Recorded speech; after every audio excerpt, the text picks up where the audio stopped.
Students, आज हम लोग जान रहे हैं भारत शासन अधिनियम 1935। तो यहाँ आप देख सकते हैं कि भारत शासन अधिनियम 1935 को गोलमेज सम्मेलन में हुई चर्चा के आधार पर पारित किया गया था और इसी अधिनियम के अनुसार ही बर्मा को भारत से पृथक किया गया और एवं उड़ीसा को बिहार से अलग किया गया। ठीक है, और यहाँ पे आप देख सकते हैं कि भारत शासन अधिनियम 1935 भारतीय संविधान का आधार भी कहा गया है और इस अधिनियम के कई प्रावधान थे, कई मुख्य प्रावधान थे, जैसे कि ब्रिटिश प्रांतों और देशी रियासतों को मिलाकर भारत एक संघ के रूप में स्थापित किया जाएगा। ठीक है, पहला ये बोला गया। दूसरा कहा गया कि केंद्र में द्वैत शासन लागू किया जाए। इसका कहने का मतलब है कि विषयों को आरक्षित एवं हस्तांतरित के रूप में बांटा जाएगा।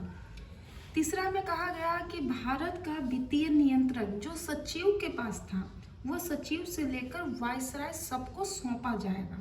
ठीक है, और लास्ट में कहा गया कि निर्वाचन प्रणाली को विस्तारित करके पहले जो 65 लाख मिलती थी अब उसे 65 लाख से 3 करोड़ तक कर दिया जाए। ठीक है, यानी कि 3 करोड़ लोग अब निर्वाचन में भाग ले सकेंगे, पहले 65 लाख लेते थे। तो यहाँ पे ये प्रावधान किया गया। साथ ही आप इस समय देख सकते हैं कि जब भारत शासन अधिनियम 1935 लागू किया गया उस समय भारत की कुल आबादी 30 करोड़ थी एवं मतदान के अधिकार केवल 10% लोगों को ही प्राप्त है और इसी अधिनियम के अनुसार ये केंद्रीय विधानमंडल में देशी रियासतों को, ठीक है, 30 से 40% सीटें भी आरक्षित की गई थी और इसी अधिनियम के द्वारा ही, ठीक है, डिप्रेस्ड क्लासेस को पहली बार अनुसूचित जाति, ठीक है, अनुसूचित जाति कहकर इन्हें पहली बार बुलाया गया और इस अधिनियम के अनुसार ही आप ये भी देख सकते हैं कि डिप्रेस्ड क्लासेस को अनुसूचित जाति भी कहा गया है। नियम के अनुसार आप प्रबंध भी देख सकते हैं, ठीक है, यानी कि प्रांतीय स्वायत्ता का प्रबंध भी देखा गया है, जिसका कहने का अर्थ है कि प्रांतों में सरकारों को कार्य करने की पूरी आज़ादी दी जाएगी।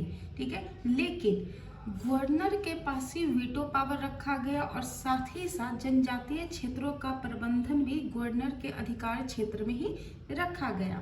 ठीक है, इसी के बीच आप देख सकते हैं कि भारत शासन अधिनियम 1935 के द्वारा ही हिल्टन कमेटी की सिफारिशों के अनुसार भारतीय रिजर्व बैंक की स्थापना की गई और साथ ही साथ संघीय न्यायपालिका की भी स्थापना की गई और दिल्ली में सुप्रीम कोर्ट की भी स्थापना की गई थी।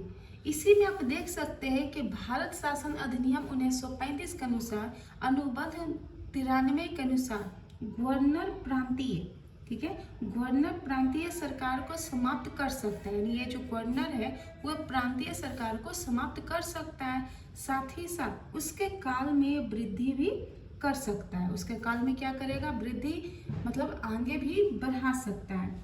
अब यहाँ पे हम लोग जानेंगे कि यह जो भारत शासन अधिनियम 1935 है इसकी कई कमियां देखने को मिली है, तो उन कमियों को हम लोग जानते हैं।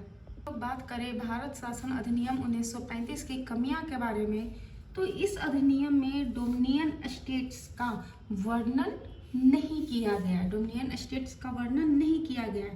साथ ही साथ इस अधिनियम के अनुसार केंद्र से प्रांतों की ओर ध्यान बांटने का भी प्रयास किया गया है और इसी अधिनियम को प्रारंभिक तौर पर, ठीक है, कांग्रेस और मुस्लिम लीग ने अस्वीकार भी किया था। ठीक है, और इसमें आप देख सकते हैं कि यह जो कमियां निकाली गई हैं ये ब्रिटिश संसद में निकाली गई हैं, ब्रिटिश संसद के द्वारा यह पारित किया गया था यह अधिनियम। ठीक है, और यह 1935 का अधिनियम जो माना जाता है कई मामलों में अनोखा भी इसे माना जाता है और इसमें आप 321 धाराएं देख सकते हैं, 19 भाग जिसे प्रशिष्टि भी हम लोग कहते हैं। ठीक है, यहाँ पे आप देख सकते हैं कि भारत शासन अधिनियम 1935 को हमारे नेताओं ने, ठीक है, कई तरह से अपने विचार को व्यक्त करके उन्होंने समझाया है, जैसे कि दास्ता का अधिकार, ठीक है, जवाहरलाल नेहरू जी ने कहा है और जवाहरलाल नेहरू ने साथ में यह भी कहा है कि यह एक ऐसी मशीन है, यानी कि भारत शासन अधिनियम 1935 मशीन है जिसमें ब्रेक तो बहुत है, परंतु इंजन ही नहीं है, यानी ब्रेक है परंतु इंजन नहीं है। वही जिन्ना यानी मोहम्मद अली जिन्ना जी ने इसे पूरी तरह से सड़ा हुआ और बिना काम का अधिनियम बताया है। तो आप इस तरीके से देख सकते हैं कि भारत शासन अधिनियम किस तरीके से आया और किस तरीके से इनमें कमियां भी निकाली गई हैं। इसके बाद अगले लेक्चर में हम लोग जानेंगे 1937 के चुनाव के बारे में।